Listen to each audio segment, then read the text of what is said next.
Hello, everyone. Very good afternoon to all of you.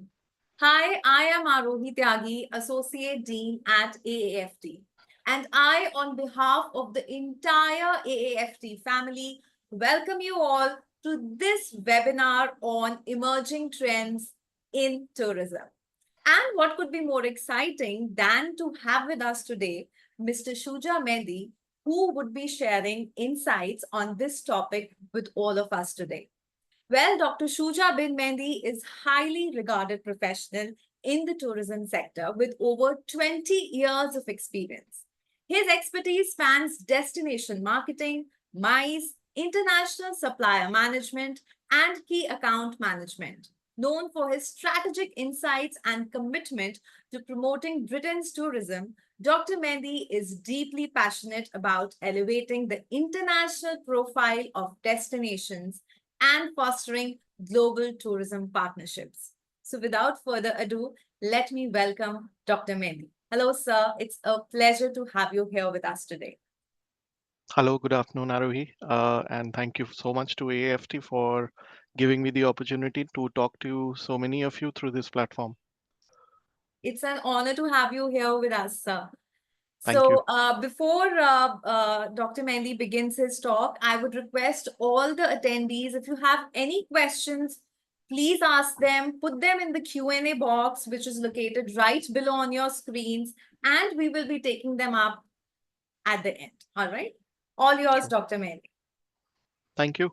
So, welcome all of you, and it's a nice evening today to be able to join, and we'd be talking about the emerging trends in travel and tourism.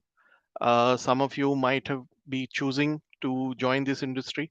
I began my career over 20 years ago in travel and tourism. I am not actually from the background of travel and tourism.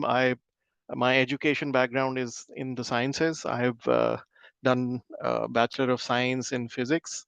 But at the time when I was looking to start my career back in 2004, at that time there was a lot of boom which was coming in aviation and the travel sector overall, and I decided to join this industry, which seemed as exciting at the time. And I'm very glad that I made the decision. So a lot of you might be at the same point right now, deciding whether to be part of travel, tourism, and hospitality industry. So I hope to be able to tell you what trends are coming up over the next 5 to 10 years in this industry. There is a lot which has changed since the COVID pandemic. Things were very different pre-COVID to how they are now. The booking habits of people, the destinations that they wish to visit, and how they want to go on a holiday. A lot of change has happened. So I wish to take you through some of that. If I could have the deck on screen, please. Thank you. So we're going to talk about the emerging trends in global tourism for the next year.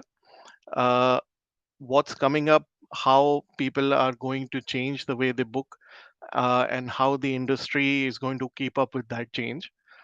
From immersive experiences to personalized luxury, uh, there has been I would say, a tectonic shift in the way people book their travel and what they expect when they go on travel. Therefore, the industry itself has changed what it was offering pre-COVID to what the offer is right now, be it hotels, be it airlines, be it travel companies. There is a big change. And the biggest change which is coming up is the induction of AI, artificial intelligence. So we'll go through all of that. Next slide. These are some of the agenda points that I want to cover. What the current landscape of global tourism looks like at the moment. What are the main emerging trends, in my view, in travel and tourism? And you're also expected to share your views. So please feel free to use the chat box to put up any questions. Uh, what has been the impact of COVID-19 on our industry? Uh, how experiential travel is changing the way people book their journeys, from group tours to now individual customized experiences. That's how the itineraries are changing. Luxury travel has certainly become a big focus. And people are extremely conscious about the impact of travel on the planet. So sustainable travel and eco-friendly and responsible tourism are also big themes which are in focus now. Gen Z travelers, people of your age. I am a millennial, born in the 80s, but people born in the late 90s, the early 2000s, they are the ones who are influencing the travel industry the most, and we'll look at how they're doing that. The rise of Airbnb, it is really changing the hospitality industry, and we need to talk about that. Leveraging AI, as I said, that's the big shift. Uh, and I'm going to also share some insights from Visit Britain, which is the National Tourism Board for the UK. We'll tell you about consumer behaviors and expectations, and at the end, we'll try and take some questions and conclude. So, what is the current landscape of global tourism looking like in terms of the recovery which has happened? As you're aware, uh, when 9/11 happened, we thought that there cannot be a bigger shock that could come for the travel industry. That changed in the 2008 global financial crisis. A lot of airlines got bankrupt at the time, and we thought that was it. There's nothing bigger that's ever going to happen. And then COVID-19 happened, 2020, 2021. We all know that. Huge impact on travel and tourism industry. A lot of jobs were lost. But since 2021, we are seeing a massive recovery also happen, not just in domestic tourism, but outbound and inbound for India and for the rest of the world. We are amazed at the way some of the markets have bounced back, especially our own, especially India. Domestic tourism is stronger than ever. Even outbound tourism is stronger than ever. And what's more, it's not just low cost travel. People are absolutely convinced in booking, uh, you know, uh, more high value products. So they are not shying away from spending a lot more than they were pre-COVID. That's the major shift which has happened. Globally, the tourist arrivals reached about 1.5 billion in 2023, and that shows that the resurgence of travel has actually happened. The post COVID 19 recovery has already taken place. 60% of the pre pandemic level has been reached. For some of the destinations, they have already crossed the 100% mark. UK is very close to crossing the pre COVID numbers as a destination, and so is the whole of Europe. It is only capacity issues, which means that there are not enough airlines that can service the major markets, and that is why we are not going beyond the pre-COVID numbers at the moment. It has nothing to do with demand. There is ample demand. It is just the airline capacity is not keeping up with the pace of the demand as yet. Uh, Within Asia Pacific, a lot of destinations are emerging as key markets for us. Places, obviously, more popular places like Thailand and Japan, they have seen a huge influx of tourists post COVID. Emerging destinations like Vietnam also feature very regularly on people's itineraries. We are also seeing places in Eastern Europe, even Central Asia, Azerbaijan, Baku. These places are becoming very, very popular, and they are growing a lot thanks to markets like India. Next slide.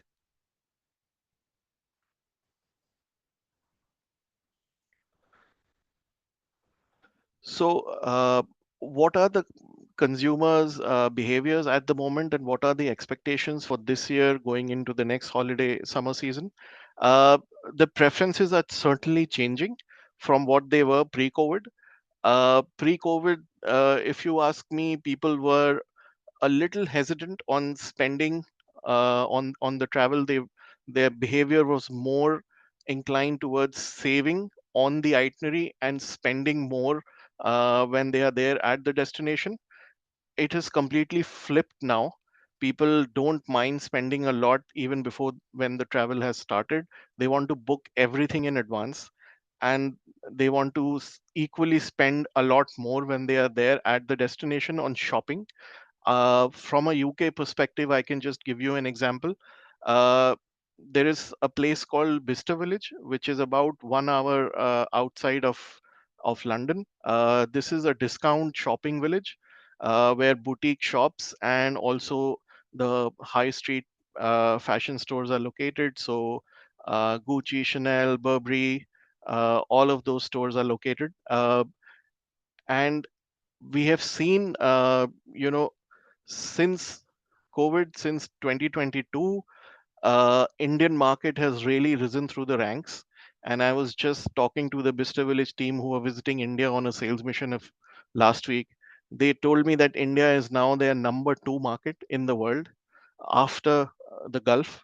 So the Saudi, UAE, the GCC countries, they are obviously at the top because of the the power of spend that they have. But India is right after that, and it's worth hundreds of millions of pounds in shopping that people are doing in Bicester Village, visitors from India.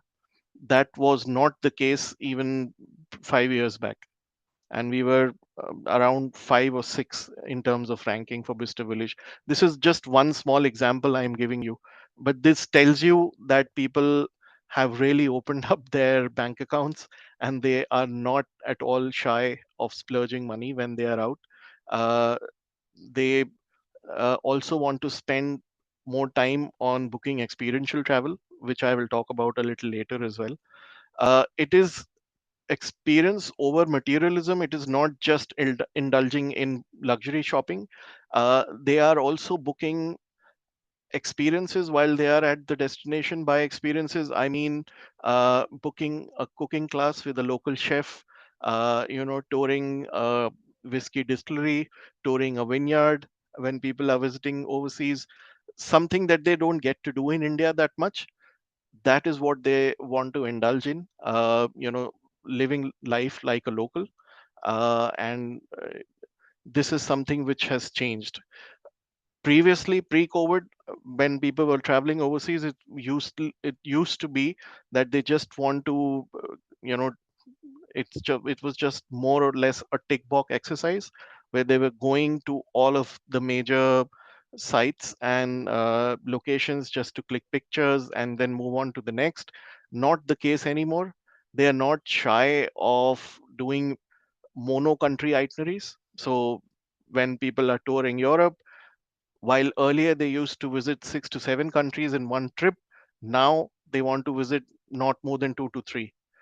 That's the major shift which has happened. They want to experience more in the same itinerary, but don't want to travel around a lot.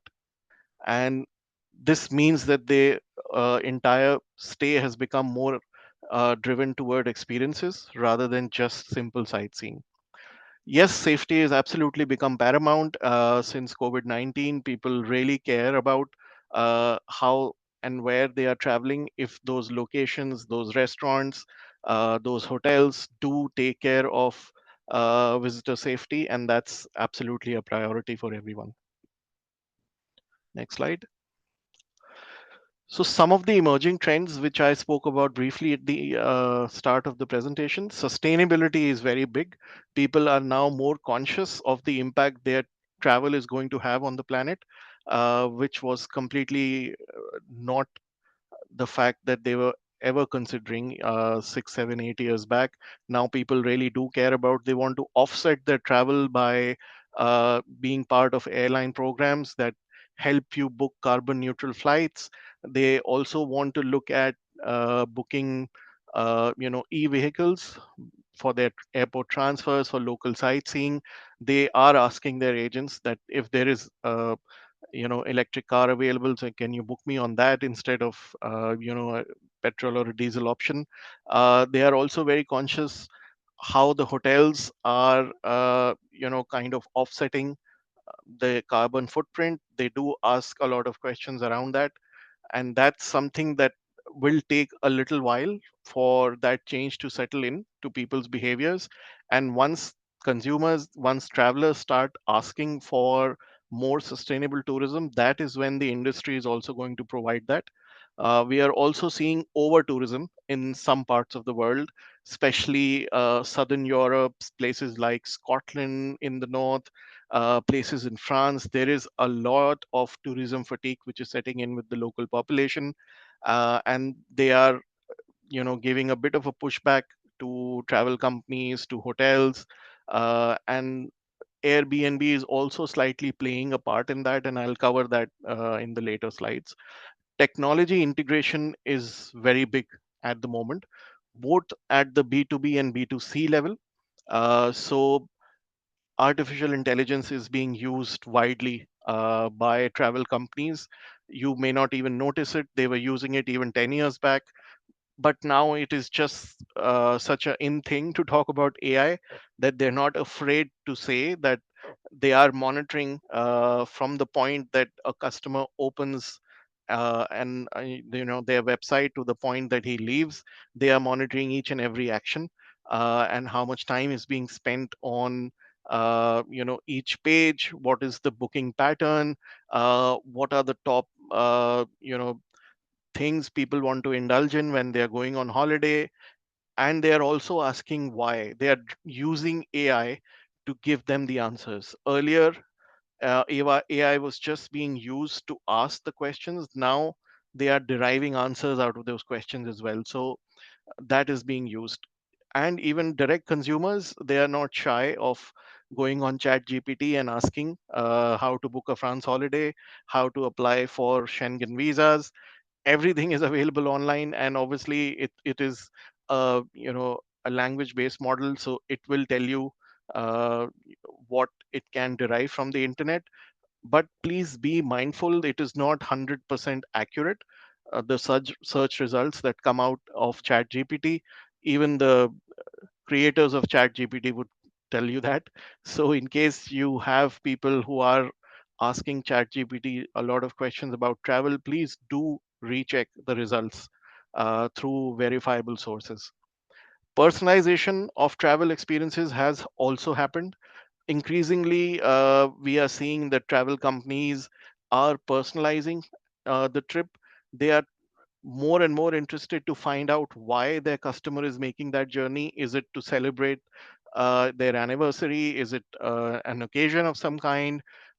Is it work? Is it uh, work and pleasure combined? So is it pleasure, or is it visiting a family or a friend who's living in an overseas place, or is it just a family holiday? Why they are asking those questions? So they can adapt their search results better. uh, People who are not online, they are asking those so that they can give a more wholesome experience. They can include destinations and attractions which would not normally work for a certain segment of the population. So a lot of research is being conducted and a lot of questions are being asked in order to give you a more personalized experience, so that the next time you end up booking a holiday with the same company, they already have a lot of answers, and they would know you, they would be able to profile you and be able to offer the best solution to what you're looking for. Next slide. So how COVID-19 has impacted our industry? I think there are three major changes that have happened. Industry adaptation. This period from 2020 to 21 is a time when there was uh, a lot of churn in the industry which happened. A lot of people left the travel industry, travel and tourism industry, went to other industries. A lot of new people came to this because there was a huge boom which happened mid 21 onwards. And because of that, uh, you know travel companies are still trying to find a footing, still trying to train their staff to be able to deal with the challenging mindset of the customer. They are also looking at coming up with flexible booking policies, because a lot of trust from the OTAs were lost. When I say OTA, I mean online travel agents. So Make My Trip, Booking.com, and others. Uh, and they are also trying to enhance their digital engagement of the customer. So during the time that he is on their website, what is he doing exactly from start to finish? They are driving a lot of data out of it and trying to give you the best search results. They are obviously diversifying the service offerings, trying to cater different things to different segments. And obviously this is all being done to keep up and meet the changing expectations of the travelers since the pandemic, which has really massively shifted towards more experiential travel. These changes that have happened, they are lasting changes. This is how the industry has matured post COVID, and in my estimation this will stay. In fact, this will even become even more stronger. You will see even more personalization, and a lot of because of this competition and because of this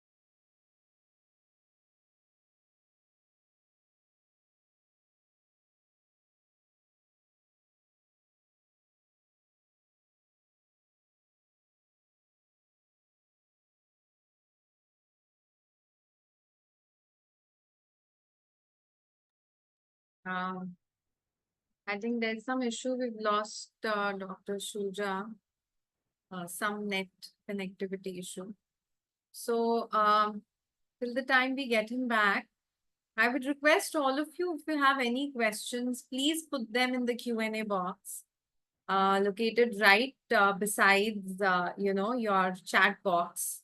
So there is a Q&A section wherein, you can drop in your questions and I will be taking them up as soon as the talk is done.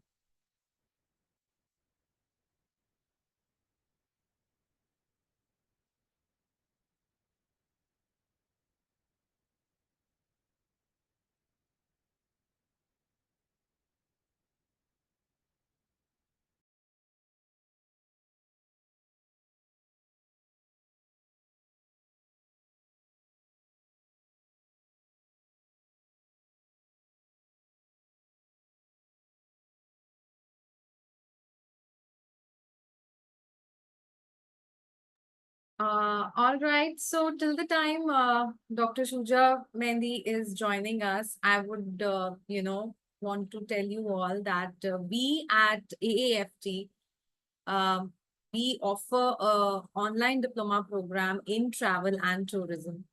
And, this program is completely online, so you can watch it, you can learn from it at your own pace. And, you can study about the in-depth tourism concepts. You can know about how to set your own business and, learn about expanding your business. Also, you can explore the world and learn the details of the travel and tourism industry. So in case, you want to inquire more about the course, I'll just share a few numbers with you and, you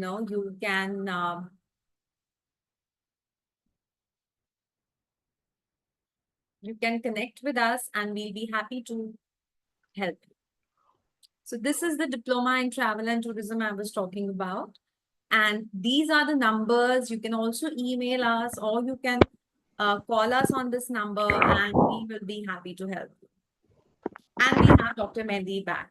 Sorry, apologies. We had a power cut No issues, no in issues. the society. Yeah. Khalid, you can reshare the PPT, please.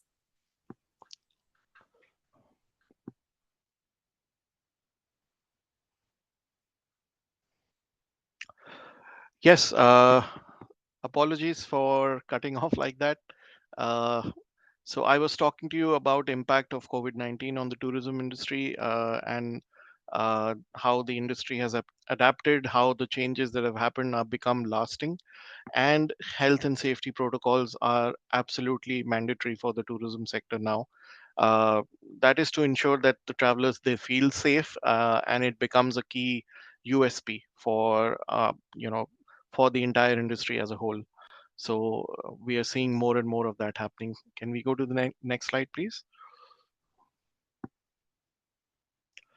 Yes, so I touched a little bit upon experiential travel, how immersive experiences over passive sightseeing, how the shift has happened. It is also to do with the fact that people have moved away from group tours and are more interested in fixed itineraries and traveling as smaller groups, be it as part of their own family or maybe two or three families traveling together. uh, and when that happens, you invariably shift away from sightseeing and you want to indulge in more immersive experiences such as luxury shopping, such as traveling to watch a sporting event like Wimbledon, like Formula One, like football, even Olympics for that matter. And also, it becomes an experiential holiday for the entire family. So you have something for the kids to enjoy, something for the man in the family to do, and something for the women as well. And it is a more wholesome experience, I believe, when you have a more experiential itinerary in place, which is covering all of these aspects. People enjoy more. They walk away with a lot of happy memories than they would with just simple sightseeing and taking pictures and posting on social media, I believe. So people want to indulge in authentic interactions. They want to talk to the local communities. So when they are going to smaller towns and villages, they want to see how people live over there. They want to have a taste of the local cuisine, absolutely. uh, Not at all interested in eating cuisines from their own countries, but actually trying out what the local population eats. That's actually the top priority, especially for Indians. We did a survey, a few months back, and food and drink was at the top as the number one experience that everyone wants to do when they are traveling, more than sightseeing, more than visiting attractions. Having and sampling local cuisine was right at the top for everyone who was visiting. Hands-on activities, so culinary workshops, as I said, art classes, even photography expeditions, hiking is becoming very, very popular. People are also choosing soft adventure over going for a regular sightseeing tour. They're looking at forming cycling groups. Indians are not too keen on hard adventure, so not rock climbing or mountaineering, etc. But soft adventures such as kayaking, such as cycling around a village, something that they kind of already do back home, but with a local twist. And obviously, when it comes to interacting with the local population, that is right at the top. Some of the experiences that we are seeing emerge that 5 years ago did not exist on any of the itineraries. Strawberry picking. You would be surprised when people want to travel to England. This is what they want to do. They want to go to strawberry fields and pick them with local farmers. Cherry picking is also, becoming very popular. Uh, Self drive, as I said, was has always been popular, but it is becoming more popular as technology advances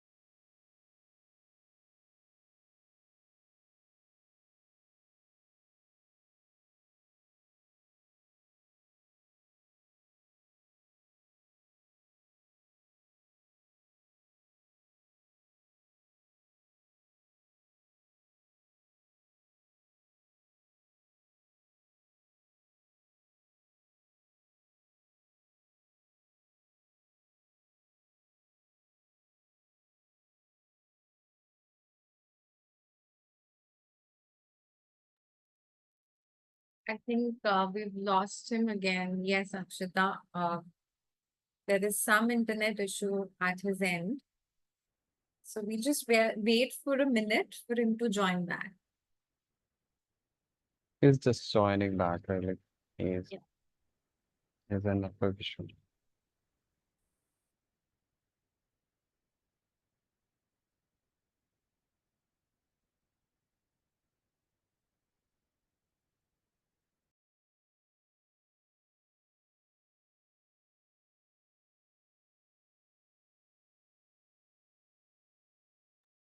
Till the time we can take up questions regarding the course, like I have seen some texts are coming up from the like in the chat box.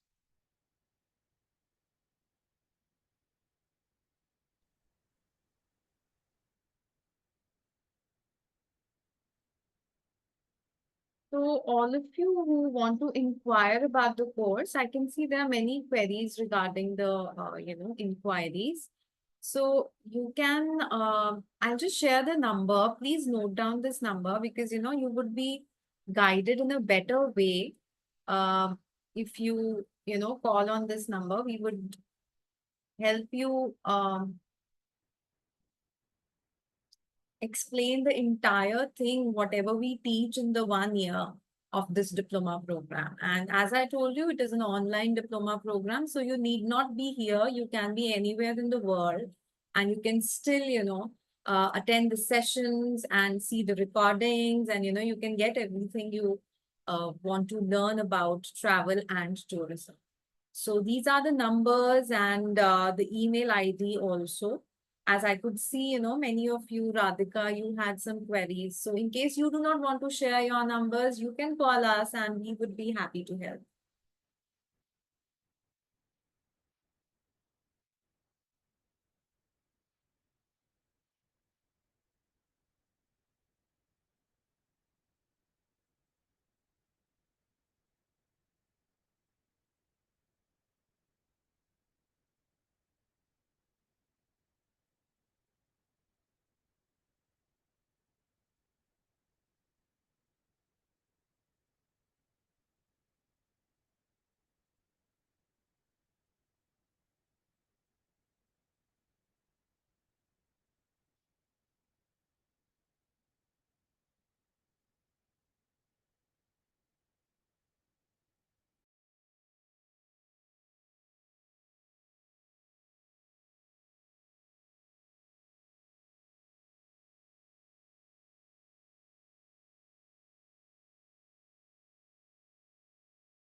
Hi, Mansi. I think you've raised your hand as well. Please drop in your question in the Q&A box. I'll be taking it soon.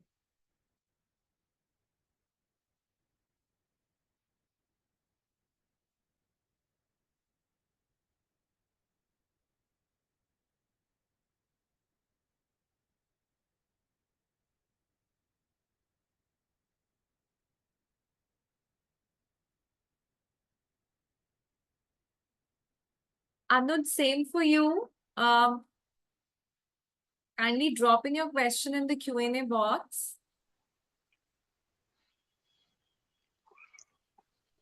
Hi, I'm back. I'm so sorry again. Yeah. Thank you for your patience, everyone. Thank you, everyone.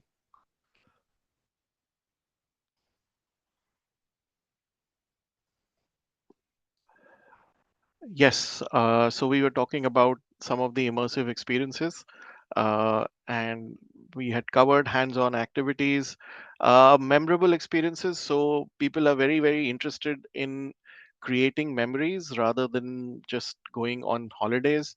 They want to transcend, the from being a holiday maker to being somebody who wants to create a lifetime experience. So every holiday is important. They are paying a lot more attention on how they are spending their each and every minute. uh, and we are seeing a lot of back and forth happen between travel companies and customers when they are taking their while to shop around as well. So they are not shy in shifting from one company to the next, and customer retention is also becoming a challenge for a lot of these bigger companies. As I said, personalized itineraries is now becoming a norm rather than an exception, and people are expecting that from the phase of ideation to creating of itineraries to actual booking to the time that they are traveling and coming back, the company that they have booked their journey with is engaging with them at each step. This is what they are making sure that it becomes a complete journey for them from the start to finish, and they are asking companies for a lot of hand holding and a lot of sharing of experiences. Posting on social media is obviously very big in India, of course, being the largest social media market of the world.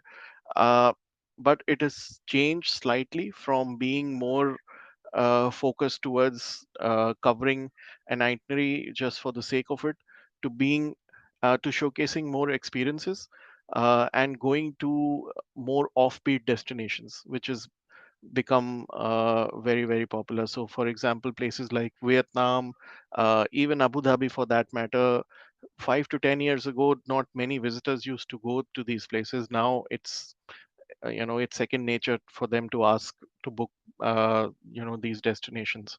That has happened because a lot of transformation in people's thinking has happened. It is not just those 4 or 5 destinations that is in their mind that they want to go, not just Dubai, Singapore, Thailand anymore. They want to try some of the neighboring destinations also, and that's very good for the industry because that helps the travel companies to offer something new. Next slide.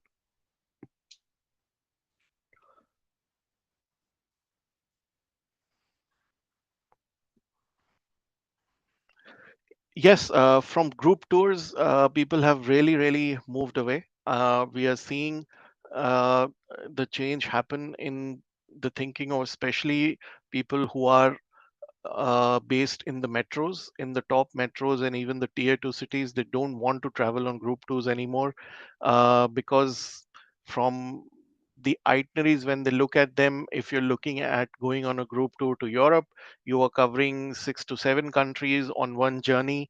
You are traveling basically 3 to 4 thousand kilometers on your 8 or 9 night itinerary, and you're spending a lot of that time on coach, which they want to avoid. And not more than 2 or 3 countries should be the part of the itinerary. This is what people are demanding now. Mono country itineraries are also becoming very popular, which did not exist before. And it is thanks to the efforts of these bigger tourism boards that they are encouraging more and more people to come to only their destination and not combine with any other, that this has happened. Uh, and individual tours are therefore becoming more popular. They may be a little more expensive than a group tour, but people are not shy in spending on individual group tours. So therefore, their popularity has grown. But don't think that group tours are going out of the window anytime soon at all, because India is such a huge market that once you've covered the metros and the tier two cities and you think that's India, obviously not the case. Over 100 cities are tier three and tier four also. People from those markets, the smaller cities, they are still new to traveling internationally, and they would still feel happy to travel in as part of the group. Therefore, I'm not going to say that group travel is on a decline. It's actually increasing. And it is not people from the metros and tier two cities anymore. It is people from even smaller cities that are now part of group tours, that are not shy on traveling internationally. It is also due to the fact because air travel has grown, connectivity has grown massively.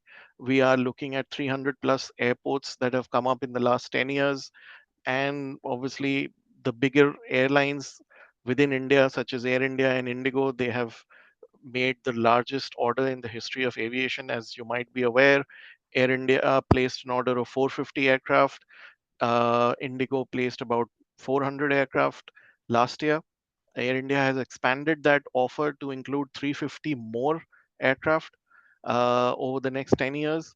This means that India is going to be home to a larger aircraft fleet than probably any other country other than the US over the next 10 years. And obviously, most of these aircraft, as someone from Air India was telling me last evening at an event, most of these aircrafts are wide body, and you can only use wide bodied aircraft to travel to long haul destinations. So you're looking at flights a minimum of 4 to 5 hours. So the Gulf region, Southeast Asia, you're looking at places in Europe, even North America, South America, those are all going to have direct flights, uh, you know, in excess of what's already on offer. Also think about the large airports which are being built in India. We are seeing the Noida International Airport being launched, and also in Navi Mumbai, the airport coming up, and a lot of others which I'm forgetting at the moment. But this will mean that both group tours and FIT tours are going to keep growing at an enormous pace, keeping in line with the economic growth which is happening. Next slide.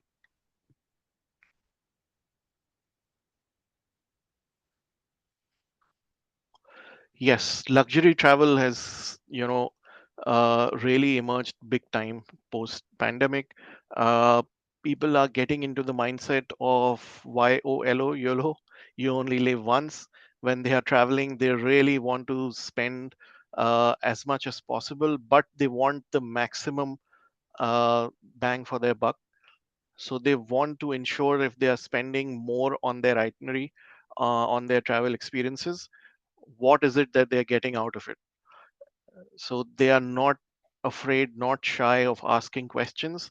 A typical long haul itinerary takes 3 to 4 weeks of planning and getting confirmed, whereas earlier it was just about a week to 10 days on average that people used to wait to confirm an itinerary. But now, because of the negotiation, because of the attention to detail that they are looking at, they are spending a lot longer in negotiating their itinerary with whoever they're booking with. Even with OTAs, they prefer to actually walk into an office and book things rather than doing everything online. And therefore, certain themes has have emerged in luxury travel that I want to talk about. Personalized concierge. So they're looking at hotels that have this service, that offer a concierge to take care of any and all of your needs, to book, a local concert ticket, to book a transfer at a moment's notice in a place where you're not familiar with. Exclusivity is also very big. So something in an itinerary which no one else has booked, that's also something people want to experience. And since they are not traveling as part of groups, they are traveling as family and friends together, this has become even more popular. That we had gone to Singapore before on a family holiday, but we are going there again. What exclusive can you book for us? Something that we or no one else has done. Those are the sorts of thoughts that are now on the table. Wellness and relaxation is right at the top. So absolutely, people are not shy in spending on uh, luxury spas. And yes, they are certainly looking at how they can offset their carbon footprint by looking at eco-friendly, uh, hotels and attractions. That's something that also becoming very popular. Next one. Yes, as I said, sustainable travel is growing. It has already emerged as a trend in North America and Europe. Even so, after COVID, it is now emerging as a trend in India as well. We are looking at eco-conscious destinations. So uh, a lot of countries in Europe are focusing on promoting off-peak travel. So as we all know, uh, Europe is full of tourists during the summer months. So starting April, going up to September, you know, hundreds of millions of tourists from across the world, not just from India, come to Europe. But what about the winters? What about November to February, March?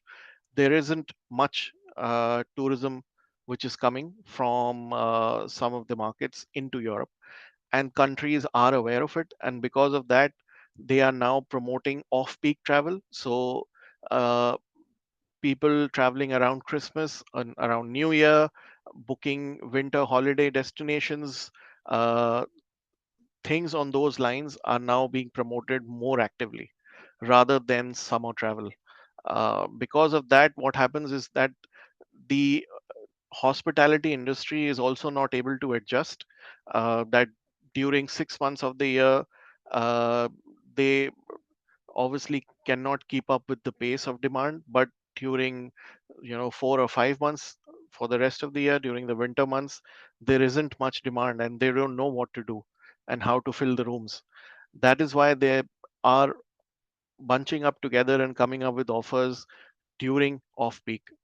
And because of that, we are also looking at staying in places which are outside of the cities. More and more focus is there on staying in the countryside rather than going to the cities and indulging in experiences that, for example, stargazing is becoming very, very popular in places like Lake District and in Scotland. Uh, It is, if you think about it, it's not really much. You go to an open field, you lie there for hours and you look at the stars. But if you were to ask me, this is one of the most fascinating experiences that you can do, especially if you are joined by a loved one in you have even kids in your family. If you go to places in Europe, certainly Northern Europe during uh, you know late August, September, October, the sky is absolutely clear and filled with stars. You can even see some of the nebulas of the Milky Way, sights that we are not used to. Us Indians, no matter where we are living in some of our bigger cities, I don't know if you can even see the stars anymore during the night. So this is something which is very, very fascinating. It is emerging out of Scandinavia as well, that people are going to, deep into Scandinavia and places like Lapland and are booking igloos to actually stay there at night and look at the sky. Aurora Borealis, which is very, very popular during the winter months, is something that is happening a lot. Uh, Tours to the South Pole, very high end luxury cruise tours that are happening to the South Pole during our winter, because that's summer for the South Pole. That is also happening a lot. We are seeing that a couple of cruise ships that operate those journeys, they launched months in advance and they were sold out in a matter of days, the number of seats that they launched in India. So, yes, it is a mix of all of these three reasons why people are so interested in eco-friendly and choosing responsible tourism. Can I get the next one, please?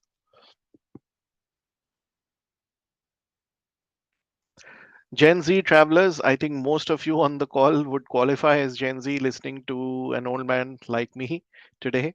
You guys are also very, very demanding when it comes to what you want to experience. And you are absolutely interested in doing authentic experiences, things that the generation before you did not think possible. You guys are really, really digitally connected uh, more than ever, I believe. And everything you do, it is there. It is posted online. It is talked about. It is shared with your vast circle of friends. Sustainability is absolutely key for you, which we totally understand. We totally get that when you are traveling, you want to make sure you have the least amount of impact on the planet. And your decisions are being driven by influencers, obviously, people who are there on YouTube, who are there on TikTok in other markets other than India, and also on Instagram. So those guys are really driving your decisions and showcasing how you can actually experience a destination when you are traveling like a local. Uh, Therefore, a lot of tourism boards, a lot of hotels, a lot of attractions are working with these influencers, hosting them, calling them to come and stay with them, and showcasing them the destination from their point of view. Uh, this is, I think, having some impact where Gen Z are preferring to go to places which are slightly offbeat, which are not, not have not been sold in the past. And we are seeing that happen, that Gen Z are really driving the decisions of where the family is going to be going on a holiday during the summers, during the winter months. So we want to encourage you to travel more and more. I think the only way to experience this world is through travel. So please do keep traveling. Please do keep posting about it and doing something which nobody else does on a holiday. Next one. The rise of Airbnb. This is a huge phenomena which is impacting the tourism and hospitality sector in the whole world. As you know, Airbnb is a platform where anybody can, onboard their home, their hotel for people to stay in. And this has really grown in the past 10 years. Uh, because of this, a lot of countries, a lot of cities are seeing uh, a housing crisis in a way, because a lot of these houses are being put up on rent on Airbnb, and the local population is finding it difficult to buy these houses. So the big cities in the world, such as London, New York, Paris, uh, in Italy as well, Milan, in Spain, Barcelona, all, because of Airbnb, there is a lot of negative impact on the local population. But this doesn't mean that it's going to change. It is going to evolve. What's also happening, a lot of feedback from customers on Airbnb, that the accommodation we booked is not safe enough, is not what was promised. So like any other platform, Airbnb is now focusing on improving their tourism offer, on ensuring the customer comes back to their platform and books again. And they are coming up with a lot of guidelines to ensure that safety is maintained when people are traveling. And why it is so popular? It is because of the uniqueness of the accommodations that are on offer. So if you were to go to a city like London, you would think you can book a 4 or a 5 star, maybe around 200, 250 pounds a night.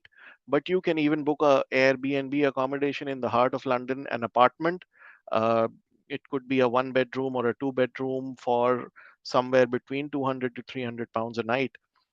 And people are not really looking for a full service, which a hotel offers. They are just looking for a place to crash at the end of the day, maybe a little bit of a breakfast in the morning.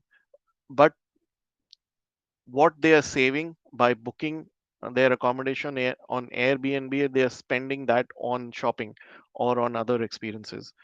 This also offers the local population a chance to be a part of the travel industry, to benefit from inbound tourism coming to their destination.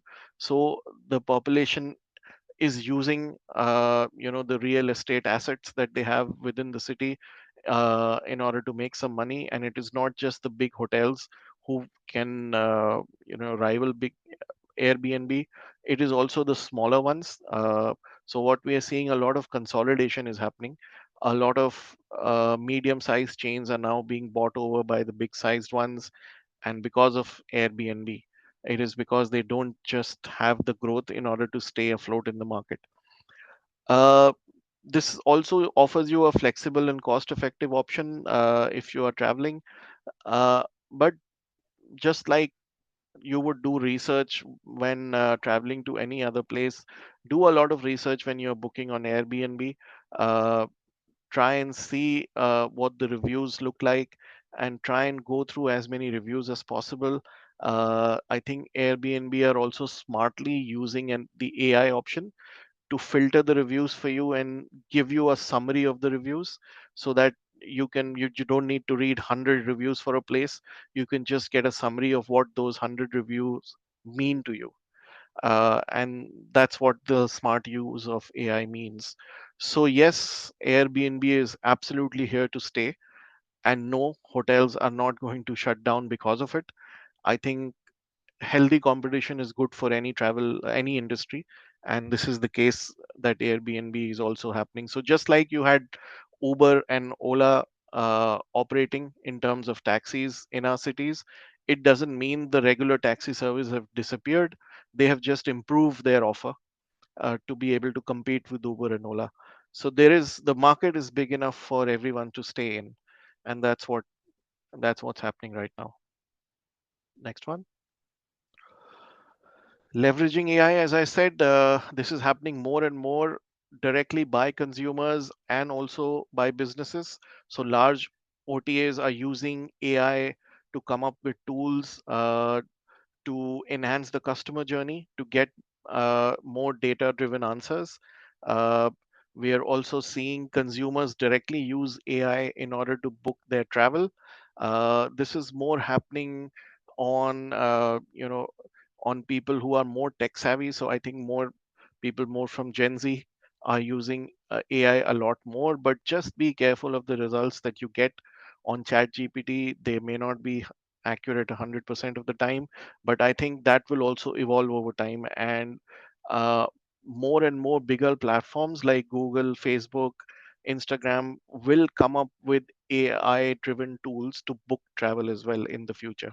So watch that space carefully about what's coming up. uh, Also, I think analytics are being used very smartly. So the bigger companies, the OTAs like Make My Trip, we are very smartly using analytics to drive customer to their website. So they're coming up with offers, especially uh, during the holiday season, be it during the summers, winters, or even during long weekends. They are targeting customers who are online all the time using analytics and trying to get the best results to them. So I think that is going to happen more and more. So any tool that you use in the back end, whatever you are searching for, whatever you're looking for, there are apps which are talking to each other. Information is being shared from one app to the next. May not be aware. If we are searching for something on Google, Make My Trip might be aware of it. There are a dozen other websites that might be aware of it. And before you know it, you will start seeing the results tailored to what we had searched for. So this is going to happen more and more. And yes, all of this means that the customer is going to get a seamless experience from the point of view of from the time of ideation to actual booking to being on the journey and to coming back. They are going to get a more seamless experience for sure. Next slide. Okay, some insights from Visit Britain. Uh, Just to let you know, Visit Britain is the national tourism board for the UK. Our primary objective is to drive inbound tourism into the UK. We are present in 21 markets overseas. In India, we have two offices. I am sitting in Delhi uh, at the British High Commission. I'm the only one here who works for Visit Britain.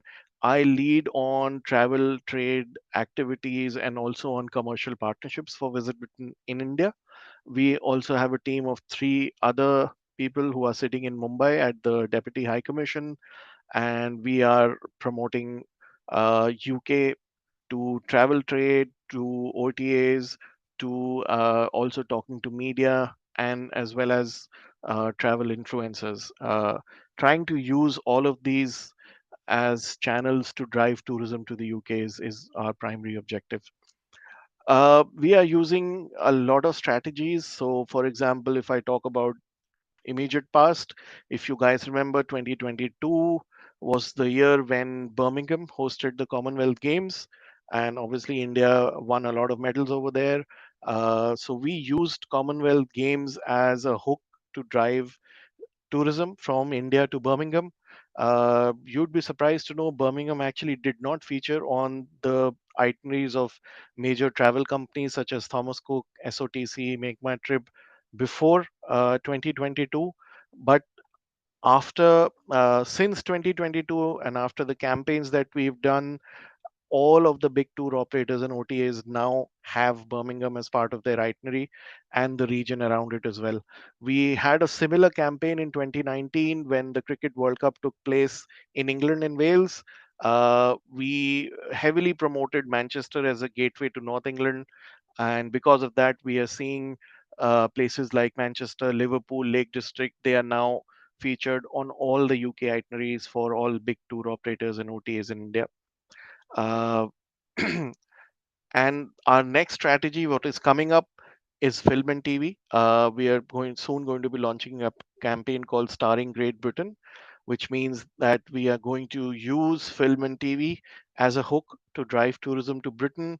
A lot of Hollywood as well as Bollywood and from the South as well.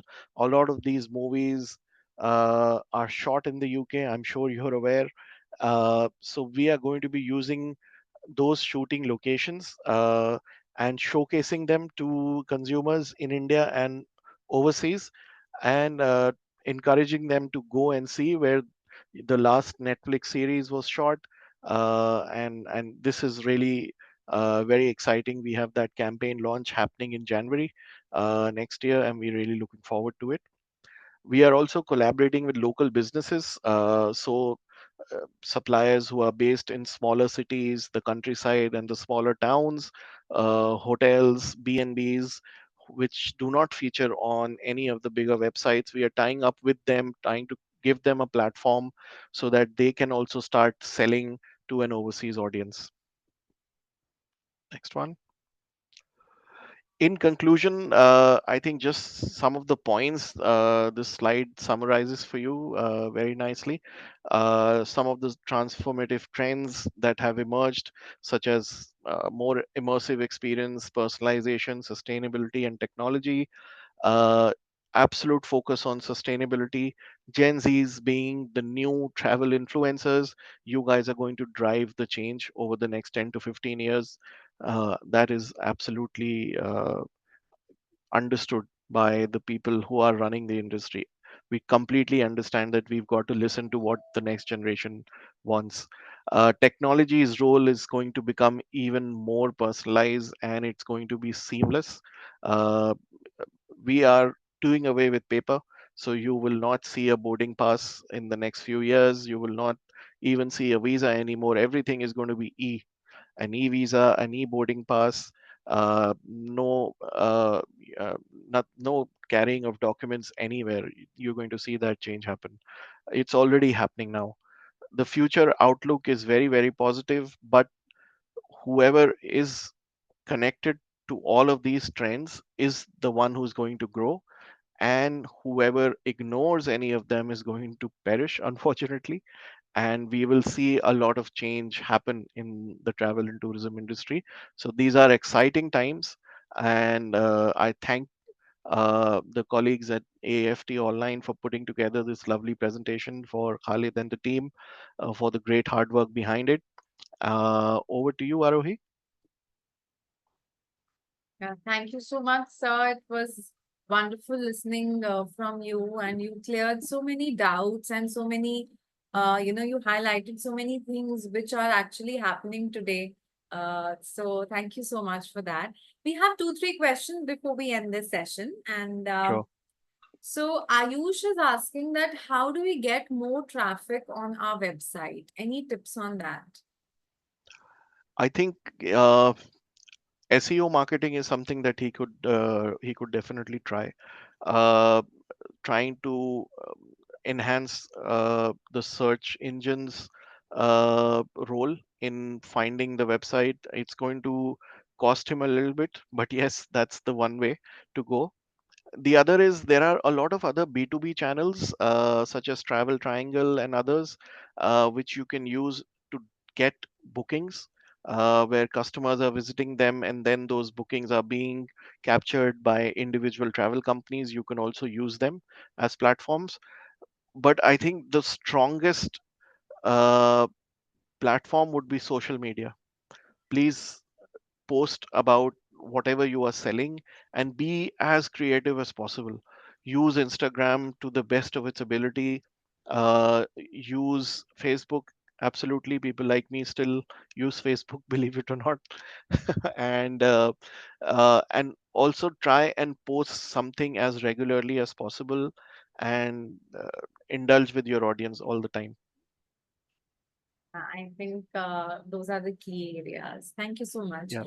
Anirudh is asking that if we talk about launching a worldwide luxury travel aggregator platform, then what would be the key places or countries to invest in to get better ROI and ROE on those investments?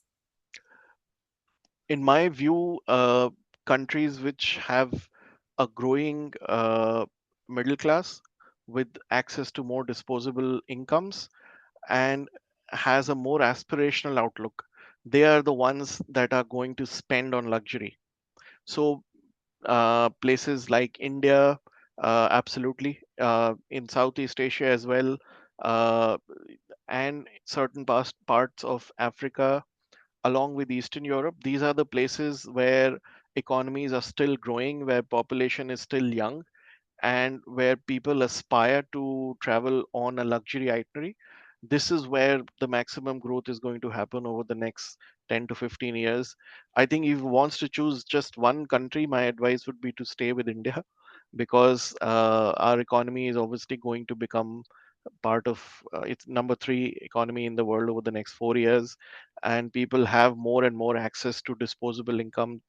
So he's definitely in the right place already. Absolutely. I think people are investing more in travel these days. It's a Um, necessity rather than a Yes, luxury anymore. yes, exactly, exactly. And Yeah, as you mentioned, it's becoming more for de-stressing and everything yeah, related to that as well. absolutely. Okay, so Siddharth has a question that how is the geopolitical situation, specifically the Middle Eastern war on or the Russia-Ukraine conflict, how is this affecting the tourism sector? So the major change that we have seen is with the airlines.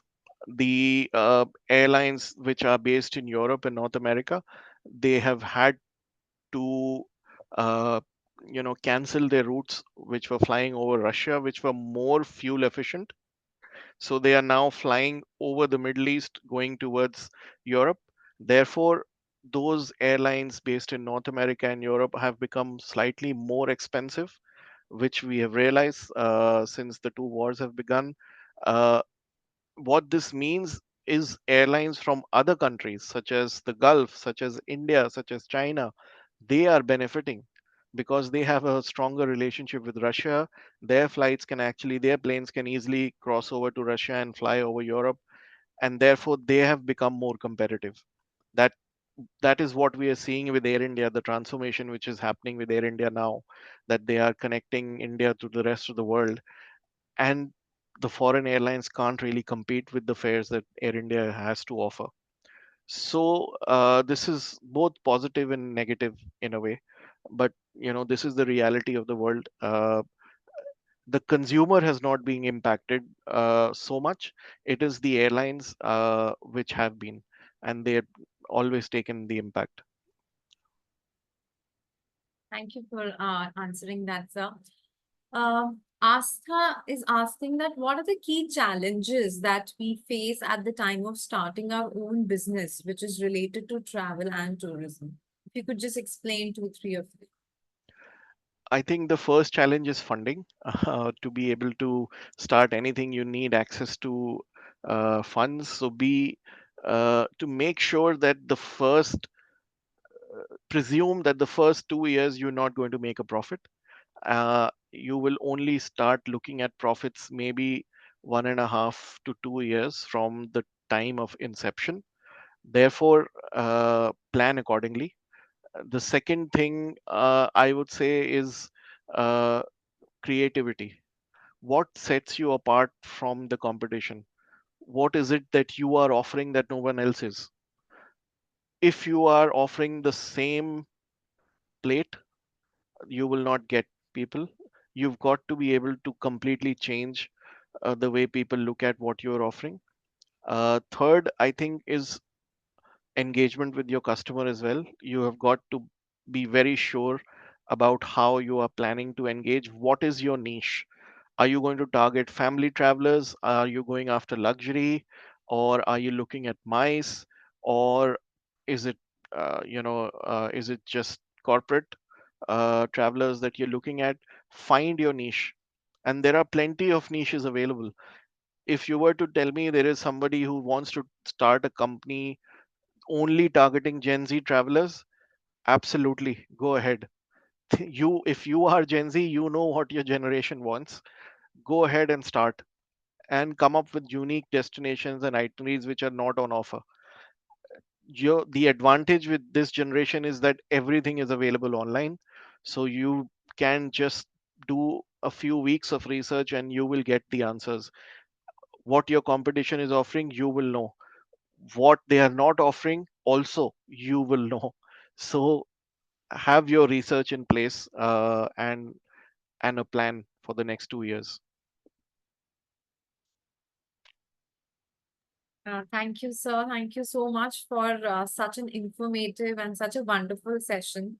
We are Thank glad you. and honored to have you here with us today. So, thank you Thank so you. Really much. appreciate. Thank you. And thank Appreciate you the to opportunity.